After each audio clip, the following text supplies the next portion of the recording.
નમસ્કાર મિત્રો, world inbox પર આપનું હાર્દિક સ્વાગત છે.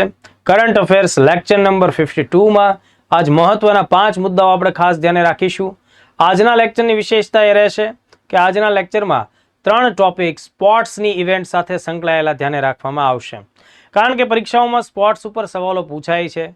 યુપીએસસીની આ વર્ષની પ્રિલિમ્સ પરીક્ષામાં પણ સ્પોર્ટ્સને ધ્યાનમાં રાખીને સવાલો પૂછાયા છે.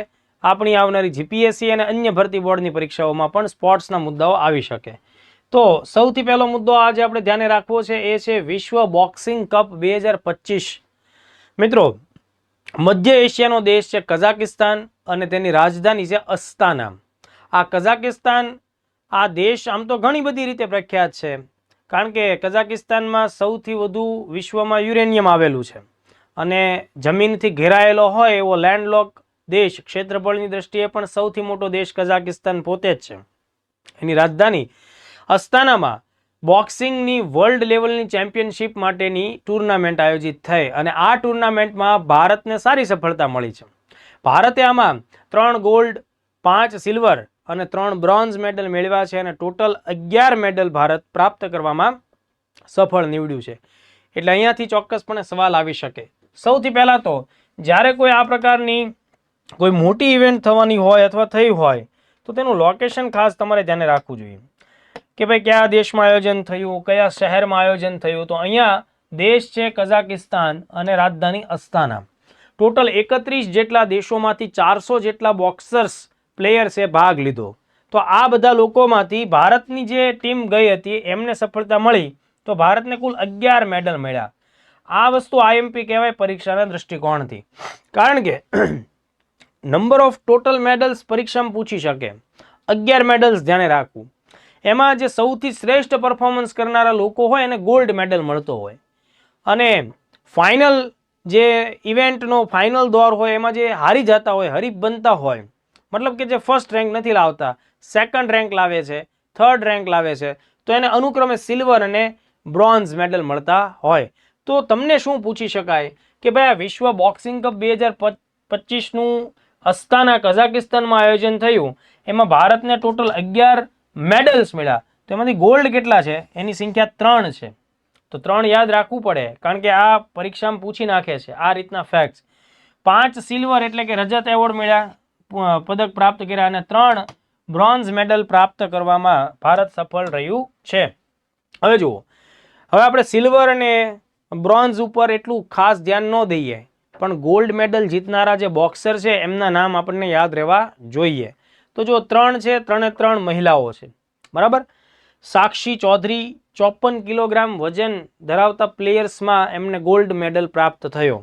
જેસ્મિન લંબોરિયા 57 કિલોગ્રામ શ્રેણીમાં ગોલ્ડ પ્રાપ્ત થયો અને નુપુરને 80+ કિલોગ્રામમાં ગોલ્ડ પ્રાપ્ત થયો.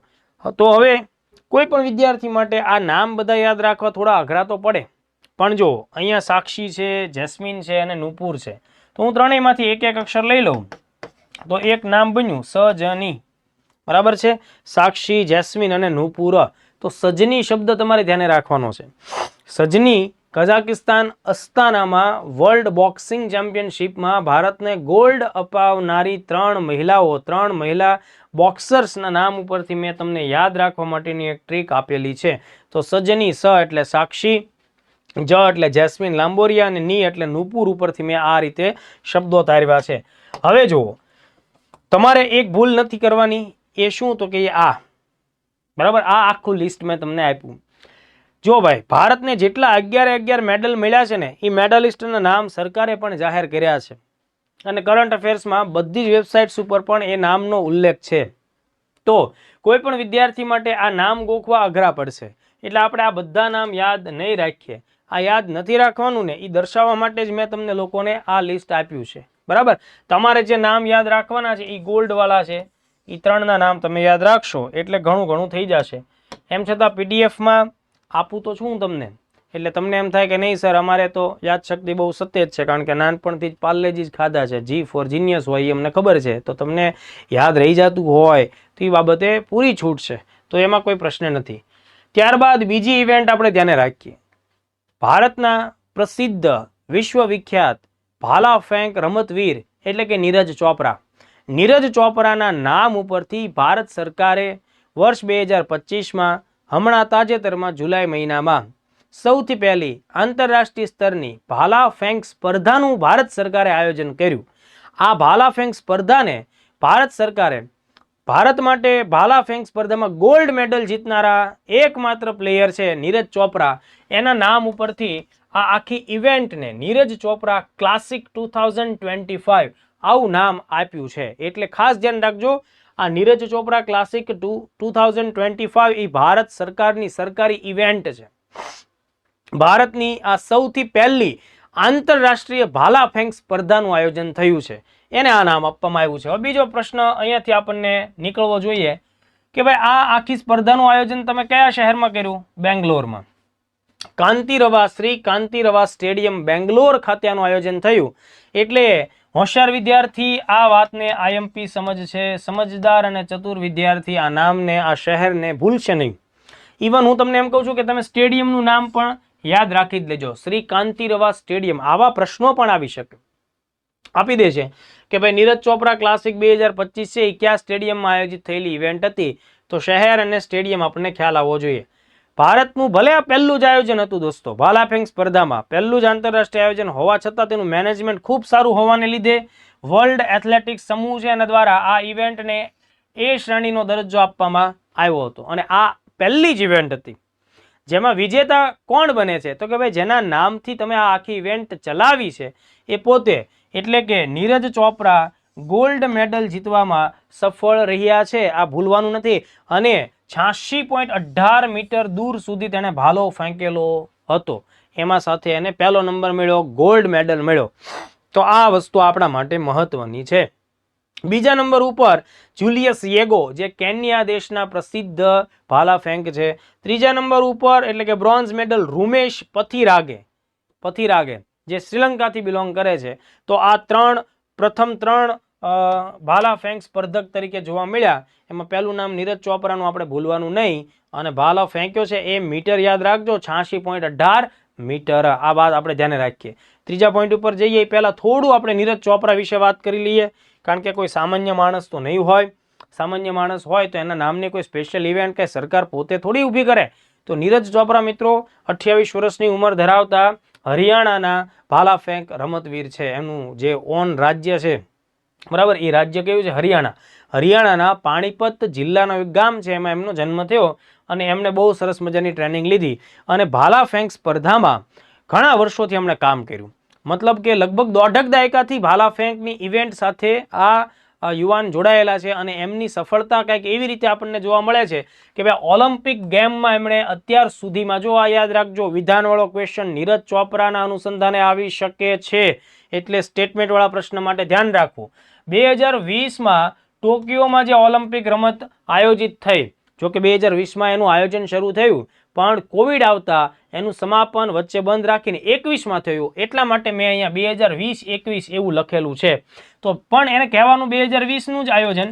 2020નું ટોક્યો ઓલિમ્પિકમાં ભાલા ફેંક સ્પર્ધામાં તેમણે ગોલ્ડ મેડલ જીત્યો હતો, મોસ્ટ આઈએમપી. પછી 4 વર્ષ પછી 2024ની લેટેસ્ટ જે પેરિસ ઓલિમ્પિક થઈ, તેમાં પહેલા નંબર ઉપર નથી આવતા, બીજા નંબર ઉપર આવે છે, સિલ્વર મેડલ જીત્યા છે. એટલે કે નીરજ ચોપરા ભારત માટે, હું જે વાક્ય કહું છું એને ખાસ ધ્યાનથી સમજજો, નીરજ ચોપરાએ ભારત માટે 2 વખત ઓલિમ્પિક મેડલ્સ જીતેલા છે મિત્રો. એક વખત 2020 ટોક્યો ઓલિમ્પિકમાં, અને એક ગોલ્ડ મેડલ જે ભારત માટે બહુ જ મહત્વપૂર્ણ ગોલ્ડ મેડલ કહેવાય, ભાલા ફેંકમાં સૌથી પહેલો ગોલ્ડ મેડલ કહેવાય. અને બીજો ઓલિમ્પિક મેડલ એટલે 2024માં પેરિસ ઓલિમ્પિક વખતનો સિલ્વર મેડલ ભાલા ફેંક સ્પર્ધામાં. આ 2 મેડલ નીરજ ચોપરાએ મેળવ્યા છે. એ એમની કરિયર માટે બેસ્ટ બાબત આપણે ગણી શકીએ છીએ. વર્લ્ડ ચેમ્પિયનશિપ્સમાં જો હું વાત કરું તો 2023માં બુડાપેસ્ટ એટલે કે યુરોપનો એક દેશ છે હંગરી દેશમાં બુડાપેસ્ટ ખાતેની વર્લ્ડ ચેમ્પિયનશિપ ભાલા ફેંકમાં એ પ્રથમ ક્રમ પ્રાપ્ત કરીને ગોલ્ડ મેડલ લાવે છે. એના આગલા વર્ષે યુક્રેનની અંદર, અહીંયા યુગેન કરીને જે પ્લેસ છે એને ધ્યાને રાખજો, અમેરિકામાં આવેલું છે, ત્યાં એમણે સિલ્વર મેડલ પ્રાપ્ત કર્યો હતો 2022માં. તો આ એમની વિશ્વ સ્તરની ચેમ્પિયનશિપના ફેક્ટ છે.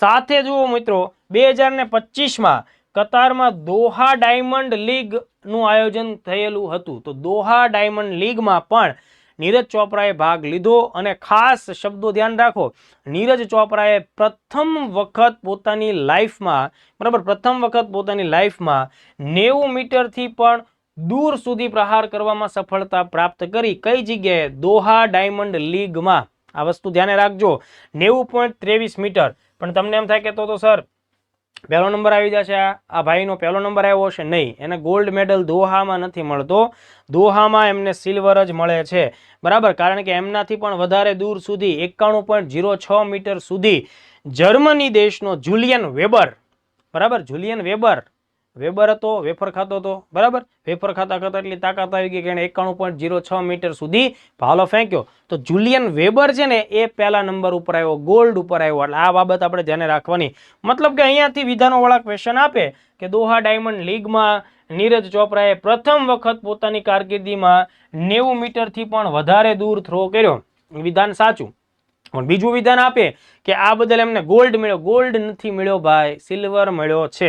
તો આટલા ફેક્ટ્સને તમે લોકો ખાસ ધ્યાને રાખજો. 2 વખતનો ઓલિમ્પિક મેડાલિસ્ટ વ્યક્તિ એટલે નીરજ ચોપરા. ચાલો, હવે તમે બધા તજજ્ઞો છો. આ વાત આપણે ભૂતકાળમાં પણ થયેલી છે, અત્યારે પણ થાય છે. આપના માટે એક બહુ જ સરસ મજાનો નાનો એવો ક્વેશ્ચન.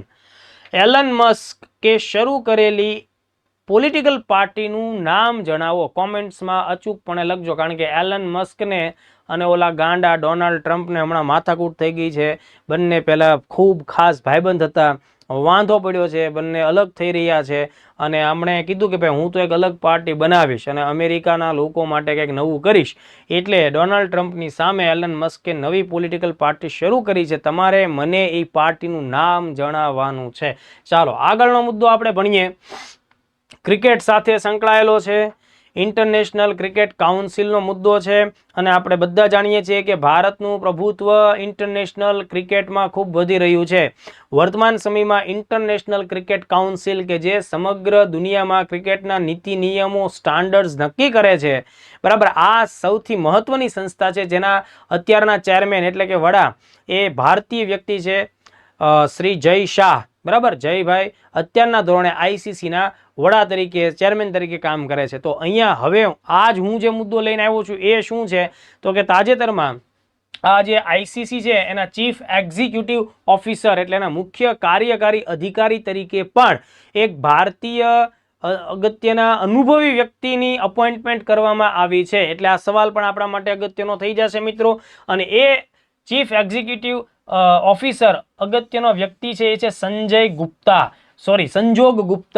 સંજોગ ગુપ્તા નામ તમારે યાદ રાખવાનું છે. તાજેતરમાં જ સંજોગ ગુપ્તાની પસંદગી આઈસીસીના સીઈઓ તરીકે કરવામાં આવી છે. અને ગૌરવની વાત એ છે કે એ ભારતીય વ્યક્તિ છે. અગાઉ એમણે સ્પોર્ટ્સ ફિલ્ડમાં ખૂબ સારી જર્નાલિસ્ટ તરીકેની કારકિર્દી પણ નિભાવી છે. જીઓ સ્ટાર સ્પોર્ટ્સની આખી ઇવેન્ટ છે એના અગત્યના અધિકારી તરીકે પણ એમણે કામ કરેલું છે. જીઓ સ્ટાર નેટવર્ક ઉપર એમણે કામ કર્યું. તો આપણા માટે આ સંજોગ ગુપ્તાનું નામ યાદ રાખવું ફરજિયાત થઈ જાય છે. આઈસીસી, બરાબર, જ્યારે આઈસીસીની શરૂઆત થઈ 1909માં, ત્યારે તેનું નામ શું હતું? Imperial cricket conference. જે નામ આગળ જતા બદલાણું ને ઇન્ટરનેશનલ ક્રિકેટ કાઉન્સિલ બની ગયું. આ નામ ક્યારે બદલાણું? 1987માં. અને આ નામ 87માં બદલાણું. તો હવે તમારે એ ધ્યાને રાખવાનું છે કે ઇન્ટરનેશનલ ક્રિકેટ કાઉન્સિલ છે તેનું વડું મથક ક્યાં છે? તો તમે અહીંયા ભૂલથી લંડન ટીક ન મારતા, કારણ કે ભલે ક્રિકેટની શરૂઆત અંગ્રેજોએ કરી, પણ આઈસીસીનું અત્યારે હેડક્વાર્ટર તમને પરીક્ષામાં પૂછાય ને તો તમારે જવાબ આપવાનો છે દુબઈ, યુએઈ. દુબઈ યુએઈ ખાતે આવેલું છે. તો જો ભાઈ, અત્યારે જય શાહ આઈસીસીના ચેરમેન, અને આ આઈસીસી જે કાંઈ પણ નિર્ણય લે છે એના અમલીકરણ માટેના જે આખી ટીમ હોય એનો વડો કોણ? Chief executive officer. એ કોણ? સંજોગ ગુપ્તા. તો મોસ્ટ આઈએમપી છે મિત્રો, આને ભૂલતા નહીં. મારા મત મુજબ આ સવાલ પૂછાય ને એના ચાન્સ બહુ હાયર છે, બરાબર. તો આપણે એને ધ્યાને રાખીએ. પછી જુઓ, આગળનો જે મુદ્દો છે એ થોડો જાહેર વહીવટ સાથે સંકળાયેલો છે. ટેકનોલોજીના ઉપયોગની સાથે આ મુદ્દાનો સમાવેશ થાય છે. એ મુદ્દો એ છે, રેશન માટે ફેસ રેકગ્નિશન સિસ્ટમનો ઉપયોગ થશે. ફેસ રેકગ્નિશન સિસ્ટમ, જો મિત્રો, માણસની જે ચોક્કસ પ્રકારની ઓળખ હોય એ ઓળખને ધ્યાનમાં રાખીને વિવિધ પ્રકારની ટેકનોલોજી વિકસાવવામાં આવે છે. એ ટેકનોલોજીની મદદથી ખરાઈ થઈ શકે છે કે ભાઈ આ વ્યક્તિ એ જ છે કે જેણે અગાઉ પોતે સરકારને પોતાના દસ્તાવેજો કે પોતાના કોઈ અગત્યના ડોક્યુમેન્ટ્સ જમા કરાવેલા છે. દાખલા તરીકે તમારો આધાર, તમે આધાર પ્રાપ્ત કરો છો ત્યારે તમે આંગળીની જે છાપ હોય, ફિંગરપ્રિન્ટ્સ આપો છો, તમારી આંખોની કીકી છે એની આઈરિસ સ્કેન પણ સરકારને જમા કરાવો છો. પછી જ્યારે પણ લાભ લેવાની કોઈ બાબત આવે, સરકારની યોજનાનો લાભ લેવાનો હોય, સરકાર તરફથી કોઈ રાહત કાર્યનો લાભ લેવાનો હોય, ત્યારે તમે લાભાર્થી તરીકે જે નામથી તમે જે ઓળખ સાથે રજૂઆત સરકારને કરી છે, તો શું ખરેખર તમે એ ઓળખ ધરાવો છો કે કેમ, એ ચેક કરવા માટે તમે જ આપેલા જે બાયોલોજિકલ પ્રૂફ છે એનો ઉપયોગ સરકાર દ્વારા થતો હોય. તો ઘણી બધી વખત ભ્રષ્ટાચારને નાબૂદ કરવા માટે અથવા તો યોગ્ય લાભાર્થી સુધી જે તે સરકારી યોજનાઓનો લાભ પહોંચે એ હેતુ સારી રીતે પાર પાડવા માટે વિવિધ ટેકનોલોજીનો ઉપયોગ થતો હોય. તો આ બાબત માટે હિમાચલ પ્રદેશ ભારતનું પહેલું એવું રાજ્ય બન્યું કે જેણે એક નવી પહેલ કરી કે જેણે જાહેર જનતાને સસ્તા દરે અનાજ જે મળતું હોય, રેશન મળતું હોય, એ યોગ્ય લાભાર્થીને વ્યવસ્થિત રીતે મળે એના માટે લાભાર્થીની સચોટ ખરાઈ માટે થઈને ફેસ રેકગ્નિશન સિસ્ટમને અમલમાં મૂકી છે. મતલબ આ જ મહિનાથી અમલમાં આવી જશે. એટલે અહીંયા તમને આ પ્રશ્ન પૂછાય તો રાજ્યનું નામ પૂછાશે, હિમાચલ પ્રદેશ તમારે સાચો જવાબ આપવાનો છે. ફેસ રેકગ્નિશન સિસ્ટમ પહેલી વાર આધાર સાથે જોડાય અને આ કામ કરશે. શરૂઆત જુલાઈથી જ થશે, જુલાઈ 2025થી. આના માટે થઈને ફેસ ઓથ નામની એપ્લિકેશનનો ઉપયોગ થશે. જે વ્યક્તિઓ રેશનની દુકાન ચલાવતા હશે એમના મોબાઈલમાં, એમના ડિવાઇસમાં આ એપ જે છે એ ઇન્સ્ટોલ થયેલી હશે. જ્યારે કોઈ વ્યક્તિ રેશન લેવા માટે જશે ત્યારે એમણે આ એપ ઉપરથી, ફોન ઉપરથી પોતાનો ચહેરો સ્કેન કરાવવાનો રહેશે અને આઈરિસ સ્કેનની મદદથી ફેસ રેકગ્નિશન સિસ્ટમ કહેશે કે ભાઈ આ આંખો કોની છે, આ ચહેરો કોનો છે, શું એનું નામ છે, એનું શું એડ્રેસ છે, કોઈ બીજો વ્યક્તિ તો અહીંયા રેશન લેવા માટે નથી આવી ગયો ને. એટલે આ આખી બાબતને ધ્યાને રાખવાનું થશે. તો 52.4 આ પ્રકારની નવીન બાબત દેખાડે છે. ટેકનોલોજીનો ઉપયોગ જાહેર વહીવટમાં કરો, ભ્રષ્ટાચારને નાબૂદ કરવા માટે તમે આનો ઉપયોગ કરો. ટેકનોલોજી કાર્યોને વધુ ઝડપી અને વધુ સરળ અને સચોટ બનાવે છે. ત્યારબાદ બીજું એક રાજ્ય ધ્યાને રાખવાનું છે, રાજસ્થાન રાજ્ય. રાજસ્થાન સરકારે ગામડાઓમાંથી ગરીબી નાબૂદ કરવા માટેનો જાણે કે સંકલ્પ કરી લીધો છે. રાજસ્થાન રાજ્ય સરકારે એક નવી યોજનાની જાહેરાત કરી છે. મિત્રો ખાસ ધ્યાન રાખજો, અહીંયા સરકારનું નામ પૂછાશે, રાજ્ય પૂછાશે, રાજસ્થાન. બરાબર. તો રાજસ્થાને ગામડાઓમાંથી ગરીબી નાબૂદ કરવા માટે પંડિત દીનદયાળ ઉપાધ્યાય ગરીબી મુક્ત ગામ યોજના ની જાહેરાત કરી છે. ગરીબી મુક્ત ગામ યોજના. ગરીબીનો મતલબ તમે સમજો છો એવા લોકો કે જે પોતાના જીવન નિર્વાહ કરવા માટે સક્ષમ નથી, એવા લોકોને સામાન્ય રીતે તમે ગરીબ તરીકે જોતા હો કે આ લોકો ન તો પોતે પોતાની રોજગારી કમાઈ શકે છે, ન શિક્ષણ પ્રાપ્ત કરી શકે છે, ન સ્વાસ્થ્યની કોઈ સારી સુવિધા પ્રાપ્ત કરે છે, પોતાની જીવન જરૂરિયાત અનુકૂળ પોતાનું મકાન પણ ધરાવતા નથી. તો આવા જે લોકો ખરેખર દારૂણ પરિસ્થિતિમાં છે એમને ગરીબીમાંથી મુક્ત કરાવવા માટે રાજસ્થાન સરકારે આ યોજના શરૂ કરી છે. ટાર્ગેટ અત્યારના ધોરણે રાખ્યો છે 5000 ગામડાઓને ગરીબી મુક્ત બનાવવા. જો દોસ્તો, આંતરરાષ્ટ્રીય સ્તર ઉપર સંયુક્ત રાષ્ટ્ર સંઘ જેવી સંસ્થા પણ એવું ઈચ્છે છે કે 2030 સુધીમાં સમગ્ર વિશ્વમાંથી ગરીબી નાબૂદ થાય. જો લોકોનું સામાજિક જીવન, આર્થિક જીવન, પર્યાવરણીય જતન અને જાળવણી આ બધા મુદ્દાઓને ધ્યાનમાં રાખીને સંયુક્ત રાષ્ટ્ર સંઘે સસ્ટેનેબલ ડેવલપમેન્ટ ગોલ્સ નક્કી કરેલા છે. મેં અગાઉના એક લેક્ચરમાં સસ્ટેનેબલ ડેવલપમેન્ટ ગોલ્સ વિશે પૂરી માહિતી આપેલી છે. 17 ગોલ્સનો સમાવેશ થાય અને પ્રિલિમ્સ માટે તો મોસ્ટ આઈએમપી છે. હું આજના આપણા આ લેક્ચરની કમેન્ટ સેક્શનમાં એ એસડીજી ગોલ્સ વાળી વિડીયો લિંક મુકાવી દઈશ. તમે લોકો વહેલી તકે એ જોઈ લેજો. એ 1 થી 17ના ગોલ્સ છે એ બધા યાદ રાખવાના છે. બરાબર. તેમાં પહેલો જ ગોલ એસડીજી નંબર 1 છે એ ગરીબી નાબૂદ કરવાનો લક્ષ્યાંક ધરાવે છે. અને આના માટે જે લોકો ગરીબ છે એવા પરિવારોને, ગ્રામીણ પરિવારોને નાણાકીય સહાયતા આપવામાં આવશે અને સાથે કામગીરીનો સહયોગ વધે એ માટે સહયોગ પણ આપવામાં આવશે. તો જો દોસ્તો, આ આખી આઈએમપી વિગત મેં તમને લોકોને જણાવી. તો આજના જે 5 ટોપિક છે એમાં 3 ટોપિક તો સ્પોર્ટ્સ સાથે છે, બરાબર, અને 2 ટોપિક 2 રાજ્ય સરકારો સાથે સંકળાયેલી ઘટના છે. બહુ જ આઈએમપી છે, બરાબર છે. Himachal Pradesh face recognition system લઈને આવે છે, તો રાજસ્થાન ગામડાઓને ગરીબીમાંથી મુક્ત કરાવવાનો પ્લાન ધરાવે છે. આ લેક્ચર તમને કેવો લાગે છે? તમારી કરંટ અફેર્સની મૂંઝવણ દૂર થાય છે કે કેમ એ અચૂકપણે જણાવજો. તમારા મિત્રો સાથે પણ આ લેક્ચરને શેર કરજો.